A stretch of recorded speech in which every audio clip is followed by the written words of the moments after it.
बिस्मिल्लाहिर्रहमानिर्रहीम। अस्सलामुअलैकुम नाज़रीन, तमाम तारीफ़ें ज़ात पाक की जिसने ये कायनात तख्लीक की, और दुरूद व सलाम आखिर ज़मान नबी हज़रत मोहम्मद सल्लल्लाहु अलैहि वसल्लम की ज़ात पाक पर जिनकी वजह से ये कायनात तख्लीक की गई।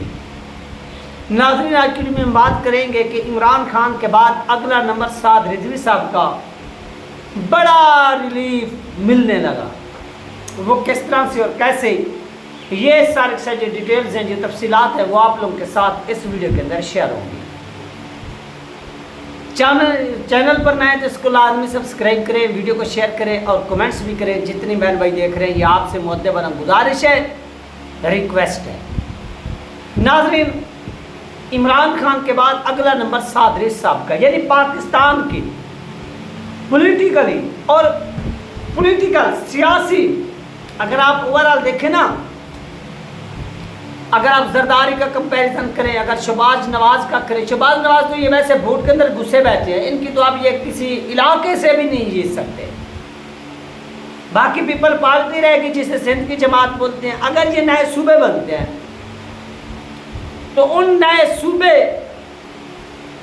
बनाने के बाद ये तो डिस्ट्रिक्ट स्तर तक ही महदूद हो जाएंगे। नाजू हो गया, शहबाजू हो गया, जरदारी हो गया, और उसका बेटा बिलावल माहवारी हो गया। इनका जितनी भी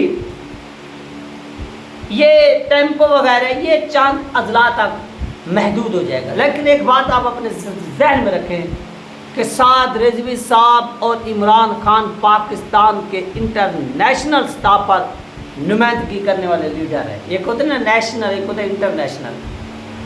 अब यहाँ पर सवाल ये है कि इमरान खान अगर ओवरऑल देखा जाए तो इस वक्त इंटरनेशनल स्तर पर क्यों ज़्यादा मकबूल है बनस्बत साद रिजवी साहब के। उसकी मैं आपको रीज़न बताता हूँ कि साद रिजवी साहब को पाकिस्तान के अगर एक सियासी तौर पर हम देखें, सियासी जमात की नुमाइंदगी करते हुए सिर्फ 2021 से लेकर या 26 है, तो गालबन कोई 4 साल से ज़्यादा अरसा जो है इनको होने वाला है। और इमरान खान ने 20 साल तक पाकिस्तान की नुमाइंदगी की है, क्रिकेट खेली है।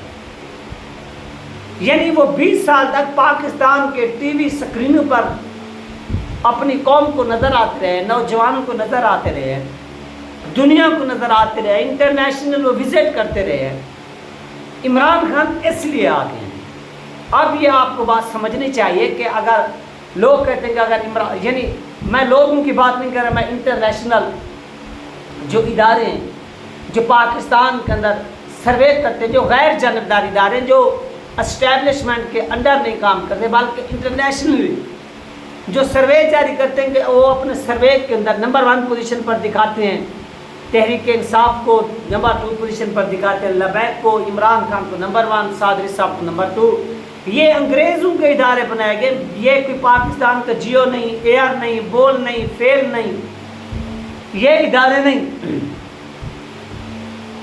ये ऊपर वाले इदारों की मैं बात कर रहा हूँ, जो इंटरनेशनल स्तर पर ये डाटा वगैरह इकट्ठा करते हैं। मैं उन इदारों की बात कर रहा हूँ।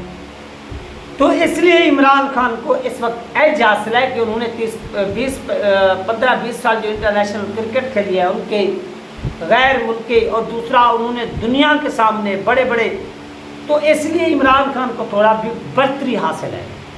लेकिन इसके बाद साद रिजवी साहब ज़ाहिर है कि यंग है। जब साद रिजवी साहब 15 से 20 साल सियासत के अंदर गुजार चुके होंगे, तो आप सोचेंगे साद रिजवी साहब किस सतह पर होंगे पाकिस्तान के अंदर या इंटरनेशनल सतह पर, वो आप सोच भी नहीं सकते। साद रिजवी साहब का वो मकाम होगा कि जो मकाम किसी दौर में शाह फैसल का हुआ करता था, किसी दौर में सदाम का हुआ करता था, किसी दौर में कज़ाफ़ी साहब का हुआ करता था। ये इस शख्स का क्या होगा, मकाम होगा। इसलिए इमरान खान को अगर आज रिलीफ मिला है, इमरान खान को आज हॉस्पिटल के अंदर मुंतकिल किया गया है, यानी साफ के आर्डर आ गए हैं, आज नहीं तो कल ये लाजमी तौर पर मुंतकिल हो जाएंगे, क्योंकि आज में भी हो सकता है कि वहाँ पर कोई सिक्योरिटी वगैरह के जो जिस तरह से मामला होते हैं वो देखें, या जो कमरे इमरान खान को दिए जाएँ हॉस्पिटल के अंदर صاف ظاہر ہے کہ عمران خان ایک ہائی پروفائل مریض ہیں، تو ان کے لیے وہاں پر ایک الگ سے ہی کوئی وارڈ وغیرہ جو ہے نا وہ منتخب کیا جائے گا، تو اس کے اندر صاف ظاہر ہے کہ جو ایکٹیویٹیز ہونی ہیں، جو سرگرمیاں ہونی ہیں، وہ ایسی ہونی ہے کہ وہاں پر کوئی پکچر وغیرہ کی ویڈیوز وغیرہ نہ بن سکے، اور اس کا پورا جو روم کا کنٹرول ہے وہ اداروں نے لینا ہے۔ اگر اس چیز کو ہم دیکھیں تو عمران خان یعنی آج یا کل وہ ہسپتال کے اندر منتقل ہو جائیں گے۔ یہ بات ایزی ہے، یہ بات آسان ہے، اس میں نو ڈاؤٹ کوئی شک نہیں ہے۔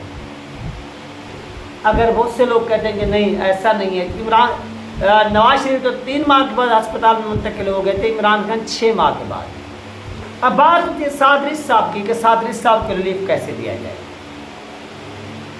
یہ بات اپنے ذہن میں رکھے کہ سادرس صاحب کو بھی ریلیف دینا حق بنتا ہے۔ کیوں؟ کیونکہ سادرس صاحب بھی پاکستان کی ایک بہت بڑی پارٹی کے لیڈر ہیں، قوم کے دوسرے بڑے لیڈر ہیں، مذہبی پہلے نمبر پر لیڈر ہیں، تو ان کا حق یہ بنتا ہے کہ ان کو کم از کم کورٹ کے اندر پیش کیا جائے۔ ان کے لیے یہ ایک بہت بڑا ریلیف ہے کہ آپ ایک بندے کو گمشدگی سے قوم کے سامنے لا دیں، پھر کورٹ کے اندر پیش کر دیں، تو یہ ایک بہت بڑا ریلیف ہوگا۔ یعنی سادرس صاحب کو، عمران خان کو جیل سے ہسپتال میں منتقل کرنا ایک بہت بڑا ریلیف ہے۔ سادرس صاحب کو قوم کے سامنے لانا یہ ایک بہت بڑا کیا ہوگا، ریلیف ہوگا، اور یہ ریلیف ملنا چاہیے، اور یہ ان کا رائٹ ہے، یہ ان کا حق ہے۔ ہم اس چیز کی حمایت کرتے ہیں کہ یار سادرس صاحب کو اس کا جو رائٹ ہے وہ ملنا چاہیے، سادرس صاحب کو ان کا جو حق ہے وہ ملنا چاہیے۔ آپ ہر صورت میں ان کو جو ان کا حق ہے وہ دیں، تو یہ آپ کا حق بنتا ہے، یہ میرا حق بنتا ہے، ہم اس کے لیے آواز بلند کریں، ہر صورت میں آواز بلند کریں، اور ہمیں آواز بلند کرنی چاہیے۔ یہ نہیں ہے کہ ہمیں آواز بلند نہیں کرنی چاہیے، ہمیں آواز بلند کرنی چاہیے، ہمیں دنیا کو دکھانا چاہیے کہ یار یہ دیکھیں کہ یہ بہت بڑے لیڈر تھے، ان کے لیے قوم باہر نکلی، ان کے لیے یہ ریلیف ہوا۔ اور مجھے جہاں تک لگتا ہے کہ یہ عمران خان کے ساتھ یہ ایک ڈیل کا پہلا سٹیپ ہے، پہلا اقدام ہے، پہلا قدم ہے جو اٹھا لیا گیا ہے۔ آنے والے ڈیز کے اندر اس ڈیل کو مزید وسعت دی جائے گی، مزید اس کے اندر توسیع کی جائے گی۔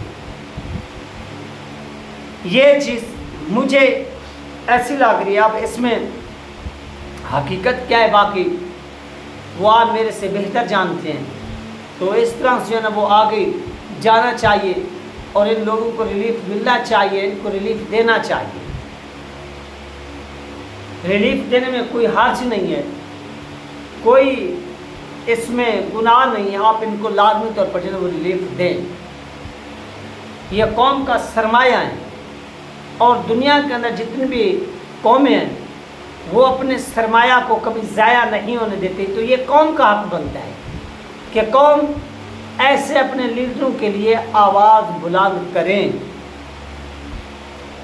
اور آواز بلند ہونی چاہیے، اور آواز بلند کرنی چاہیے، دنیا کو دکھانا چاہیے۔ اگر یہ سارے کے سارے جو قدم ہیں، جو اقدامات ہیں، یہ اٹھا لیے گئے، تو یہ ایک بہت بڑی کیا ہوگی، سکسیس ہوگی، فتح ہوگی، اور اس فتح سے جو ہے وہ انکار نہیں کیا جا سکتا۔ یہ ساری کی ساری جو سچویشن ہے وہ بنی ہوئی ہے، اور اس سچویشن کو پورا پاکستان جو ہے وہ دیکھ رہا ہے، اور دیکھنا بھی چاہیے۔ اور یہ انصاف کب تک اور کیسے ملتا ہے مزید آگے وہ بھی آپ دیکھیں گے، لیکن عمران خان کو ہسپتال میں منتقل کرنا، جہاں تک مجھے لگتا ہے کہ ان کا یہ رائٹ بنتا تھا، یہ ان کا حق بنتا تھا، ان کو ان کا یہ جو رائٹ ہے، یہ جو حق ہے وہ لازمی طور پر ملنا چاہیے، اور ان کو جو ہے وہ دینا چاہیے۔ یہ 3 سال سے 2022 سے عمران خان کو گرفتار کیا گیا، آج 2026 ہے، 23 سے، تو یعنی یہ ان کی ایک بہت بڑی سٹرگل ہے، جدوجہد ہے جو عمران خان نے سر انجام دی ہے، اور بہادری سے عمران خان نے جیل کو جو ہے وہ کاٹا ہے۔ تو یہ تھی اہم ترین اپڈیٹ، ملتے ہیں نیکسٹ ویڈیو میں، آپ اپنا خیال رکھیے گا، اللہ حافظ۔